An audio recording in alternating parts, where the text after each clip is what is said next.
Assignment 3, Video 6. In this video, we'll take a look at how to create the grid elevations at 25-meter intervals. To do this, what I'm going to do is I'm going to turn off the contour layers so that it's a little bit clearer, and also turn off make the grid point current, A3 existing grid point, make that one current, and then turn off the existing topo point and existing topo label, and close this. So to start off, have something that looks like this. Okay, to create the grids, we go up to points. So in the home tab, go to points. In the pull down menu, we want to create points using surface and on a grid.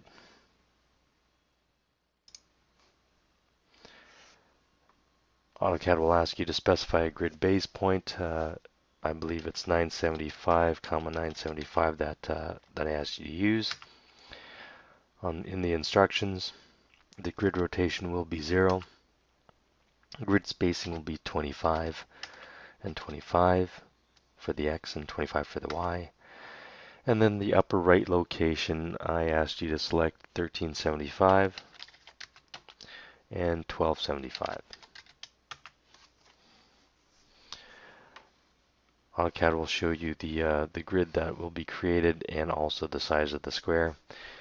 If everything looks fine and don't want to change anything at the command prompt, it's asking if you want to make any changes. We'll simply hit enter for no. AutoCAD will ask us again for a point description. For this, we can just simply hit enter, and then these points, as you can see, will be created. So keeping the finger on the enter button, you can see the grid points popping up.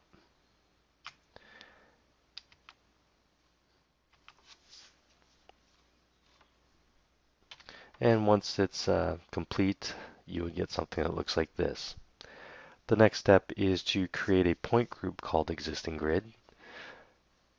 So we go to our point groups, right click, new. Under the information tab, we'll click on EX grid. Under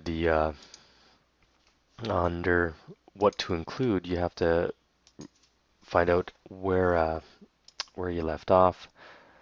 So we recall there were 350 points in the topo. In this one right here, if we go click on all points, go to point list and scroll all the way down, we can see that the point number ends at 569. So we simply go to the point groups, uncheck this, go to include with numbers matching 351 to 569.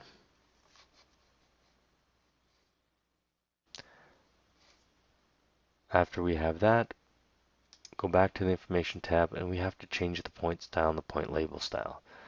To do this, what we're going to do is we're going to start off with the one that we created, the existing topo point, and create or copy the current selection, and then we can simply call this existing grid point.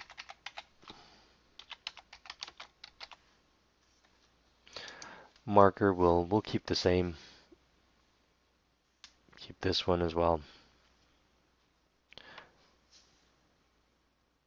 And actually, I think we switched it to a plus sign. So we'll switch it to the plus. That's fine. So information, existing grid point, marker, plus sign, switching the drawing scale, or make sure that the drawing scale is at 0.5 millimeters for the size of the point, and for display, switch the layers to the appropriate one.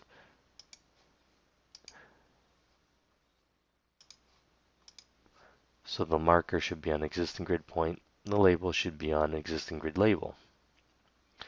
Clicking on apply and OK. It should pop up there. And the next thing is to switch the label style as well, starting with the existing topo label so there's less to change. Copy the current selection. Call this existing grid label. Under the general, remember to switch the layer over to existing grid label. Under the layout, this should stay the same. The rotation angle should be 0 though. And I believe everything else stays the same.